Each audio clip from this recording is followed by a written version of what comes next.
नमस्कार विद्यार्थी मित्रांनो, स्वागत आहे आपले सर्वांचे स्टडी विथ एजे या युट्यूब चॅनलमध्ये। बघा, आता ह्याच्यामध्ये प्रश्न काय आहे की संभाजीला 3 परीक्षांमध्ये 100 पैकी 65, 70 आणि 72 असे गुण मिळाले।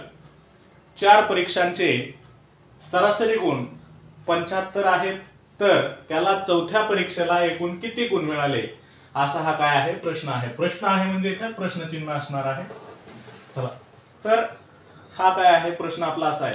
ह्याच्यामध्ये आता काय बघायचं सगळ्यात महत्त्वाचं की ह्याच्या सोडवण्याच्या 2 पद्धती आहेत।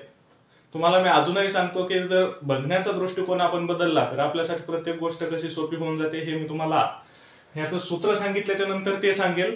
त्याच्या अगोदर सूत्रानुसार तुम्हाला सोडून दाखवतो आणि सूत्रानुसार सोडून दाखवल्याच्या नंतर अगदी काहीच येत नाही अशा वेळेस सुद्धा अशा प्रश्नांकडे जर आपण व्यवस्थित बघितलं तर ह्याच्या उत्तरापर्यंत आपण कसं जातो हे तुम्हाला मी शिकवणार आहे। बघा, ह्याच्यामध्ये सरळ सरळ काय केलेलं आहे की 4 परीक्षांचे सरासरी गुण किती आहेत, 75 आहेत। 4 गुणिले 75, आता 75 चोक किती रे? मला काय जास्त जमत नाही गणित, त्याच्यामुळे तुम्ही करून दाखवू शकता। समजा 75 चोक किती, आता 4 पंचे 20, 7 आले 2, 7 चोक 28 आणि 2 30, 75 चोक 300 आणि याला टोटल म्हणजे 4 परीक्षांमध्ये किती गुण मिळालेले आहेत, 300 मिळालेले आहेत। त्याच्यानंतर हे जे 3 परीक्षांमध्ये मिळालेले गुण त्यांनी दाखवलेले आहेत, 70 दुने 140 आणि हे 2 142, 142 आणि 60 किती, 142 आणि 60 202, 202 आणि 5 बरोबर किती झाले रे, 207 गुण टोटल झाले। आता हे जे 207 गुण आहेत, हे 207 गुण किती परीक्षांमधले आहेत, त्याच्या 3 परीक्षांमधले हे टोटल 207 गुण आहेत। आपण फक्त यांच्या बेरजा केल्या आणि हे इथे लिहिलेलं आहे। त्याला 4 परीक्षांमध्ये 300 गुण मिळालेले आहेत। 4 परीक्षा 300 गुण, 3 परीक्षा 207 गुण।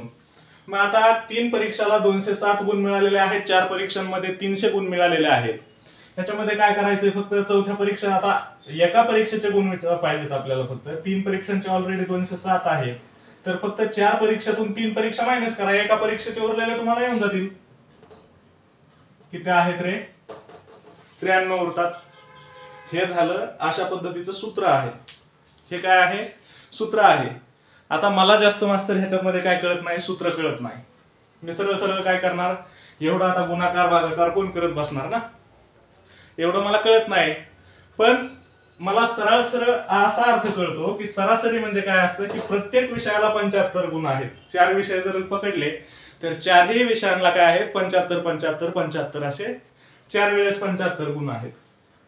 मग आता इथं 75 करण्यासाठी किती कमी पडतात रे, 72 अधिक 3, इथं किती कमी पडतात, 5, आणि इथं किती कमी पडतात, तर हे 10 बरोबर। आता 75 चौथ्या विषयाचे तर 75 ऑलरेडी पकडून चालू, आणि यांना कमी किती पडतात हे बघून घेऊ फक्त। त्याच्यामध्ये 75 मध्ये प्लस काय करावं लागेल, आणखी ह्याला कमी पडलेले 3, ह्याला कमी पडलेले 5 आणि ह्याला कमी पडलेले 10, 5 आणि 3 8, 8 आणि 10 18, 75 अधिक 18, माझं उत्तर काय आलं, 93 आलं। म्हणजे मला सांगायचं हे मित्रांनो की गणित हा असा विषय आहे की ज्याच्यावर तुम्ही जेवढं प्रेम करताल, जेवढा त्याचा अभ्यास करताल, तेवढं ते तुमची साथ देतं। बऱ्याच वेळेस बरेच मित्र म्हणतात की प्रेमात धोका मिळाला वगैरे, सूरज चव्हाण काय असेल ते असेल।